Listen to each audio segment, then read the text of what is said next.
Oscar Lucien, fundador, miembro de la organización Ciudadanía Activa, que defiende el derecho de los venezolanos a la información y a la libertad de expresión. Él también es sociólogo, doctor en Ciencias de la Comunicación. Dirigió también la Cinemateca Nacional, una trayectoria además muy importante en un momento de esplendor de esta organización. Me gustaría hablar un poco sobre la situación del cine venezolano, pero antes nos quedó pendiente el impacto que cuesta, que le duele tanto al país, la diáspora constante de venezolanos que se están yendo. Esta acción del gobierno, este discurso guerrerista en un país con tanta presión y tantas cosas negativas, pero también muchas positivas que hay que rescatar en su momento, ha logrado entonces el efecto de espantar a los mejores talentos del país. Bueno, en un sistema de altísima inseguridad, de violencia, que ha obligado a muchas familias, obviamente en la medida que tienen la posibilidad de sacar sus hijos jóvenes, por cuanto la violencia se ha concentrado básicamente en la población entre 14, 16, 25 años, frente a un gobierno que vive de propaganda en propaganda, que ha creado todos los obstáculos para la promoción del talento nacional, que ha creado un clima realmente de persecución. Creo que la alternativa a irse del país, bueno, se ha visto como una realidad objetiva. Yo pienso que eso es una diáspora temporal, por cuanto la gente está acostumbrada a un país que en su ADN tiene la democracia, y yo confío que pronto el país va a recuperar ese sendero, pero en efecto es un daño importante que se está haciendo a Venezuela, ¿no? Quería tocar esa otra faceta de su carrera, la de cineasta. ¿Cómo ve usted la situación del cine venezolano? Porque hubo un momento, hasta hace algunos muy pocos años, había varios estrenos, varias películas, había una creación constante.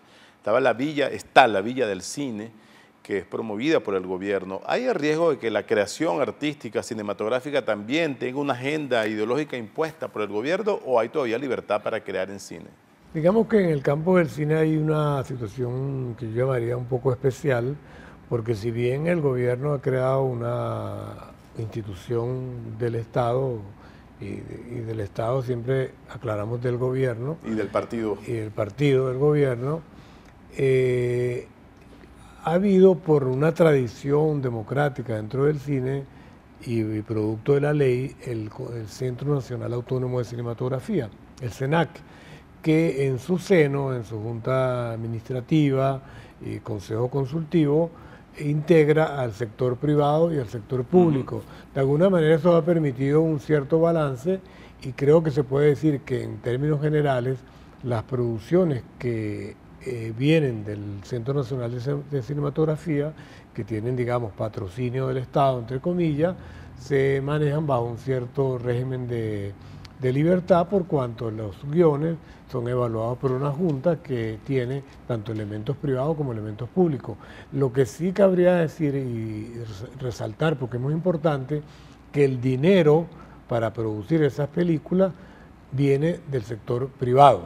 Es decir, mediante la ley se crea una cantidad de, digamos, de impuestos, de alguna manera, a la industria publicitaria, a la industria de la televisión, a la industria del video, a la industria, todo lo que tiene que ver con el audiovisual, y esos aportes van a ese fondo que se llama Fonprocine, y a través de allí se financian las películas.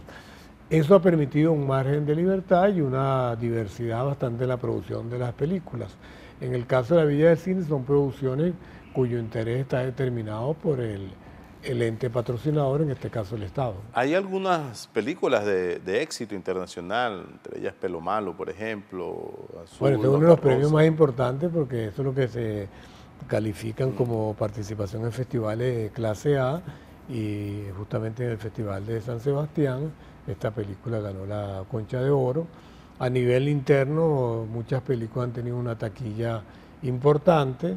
Yo creo que de alguna manera, si se mantiene el Fonprocine y se mantiene la independencia, eso puede seguir siendo de esta manera, aun cuando ha habido momentos de amenazas, cuando se ha anunciado el cambio de adscripción, por ejemplo, del Centro Nacional de Cine, que está en Cultura, que pase, por ejemplo, a comunicación, a Al información, ministerio, ¿no? que Sí. es un ministerio de propaganda.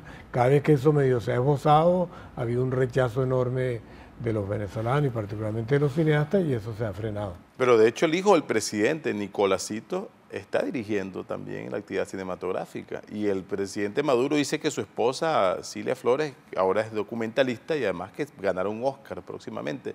¿Hay algún interés especial del gobierno por este tema del cine? Bueno, obviamente porque el cine es un mecanismo que tiene un alcance enorme por tradición, ¿no? Uno de los medios, incluso los más baratos de entretenimiento público, y este es un gobierno muy preocupado por todo lo que es producción de mensajes y contenido. En la medida que puedan avanzar y poner la mano allí, lo van a hacer, pero pienso que ha sido limitado porque hay una tradición importante en el propio sector cinematográfico y porque los dineros para la producción lo vienen directamente por el Estado. Creo que en la medida que y ese sería mi mensaje, digamos, no final, pero como balance de la entrevista que tenemos aquí, que en la medida que haya participación ciudadana, en la medida que haya compromiso con los valores que están en la Constitución, podemos contrarrestar la avanzada de estos modelos totalitarios. Porque la lógica totalitaria es el miedo, inhibir por el miedo, castigar personas, meter preso a otros, criminalizar, de manera que eso pueda tener un efecto en la población. Pero en la medida que la población está alerta y entiende que la vida en democracia requiere la posibilidad y la garantía de expresar nuestras ideas sin miedo y consecuencia a lo que ello representa fuera de lo que establecen las leyes, en esa medida se hace un contrapeso a estas avanzadas totalitarias. Pienso que este es un modelo que está ya en sus fases finales porque antes se amparaba de alguna manera en el carisma del fallecido presidente Chávez y, repito, los sondeos de opinión demuestran que a Maduro no lo quiere ni su propia gente. Ahora, esa estrategia que usó el chavismo de captar talentos internacionales como Champagne, por ejemplo, Danny Glover, al que le ofrecieron $20 millones para filmar una película sobre Petión, que creo que nunca se hizo ni se comenzó. Oliver Stone también se convirtió en un propagandista de este proceso. ¿Fue deliberado entonces para buscar una proyección internacional a través de grandes figuras? Claro, yo he hecho un lobby importante aliándose a una cantidad de figuras de Hollywood. Sabemos por tradición que el norteamericano es como una persona ingenua, para no decir otra palabra. Desinformada.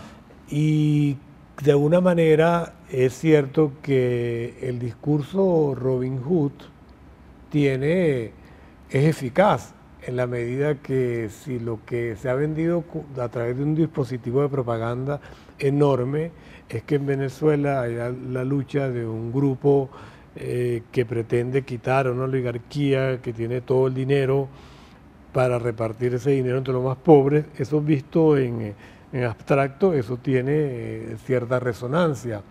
Obviamente, a mí me gustaría que el señor Champagne o Oliver Stone pasaran una semana en Caracas. Y si sigue corta. Sí, claro, por supuesto. Y luego, si sobreviven, que nos sentáramos a conversar sus opiniones más precisas sobre el modelo político que existe en Venezuela.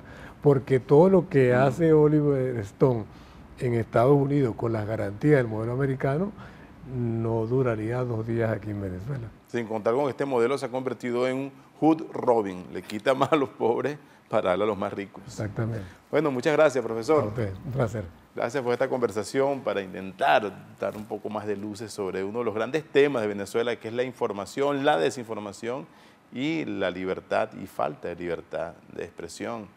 La libertad de expresión no se mide solamente por querer decir algo, sino por tener un acceso a la información para uno poder hacerse juicios de los más fundamentados posibles. Exactamente. Muchas gracias por la visita a nuestro programa y hasta una próxima oportunidad. Ha sido Oscar Lucien, sociólogo, doctor en Ciencias de la Comunicación, cineasta, activista por los derechos de la información y de la opinión pública, de la libre opinión, y miembro fundador de la ONG o la Organización Civil Ciudadanía Activa.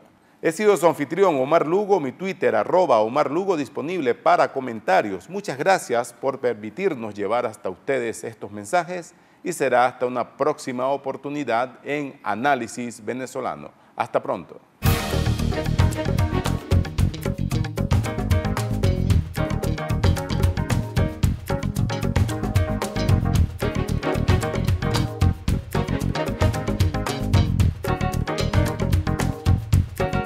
Quality Engines, elestimulo.com presentó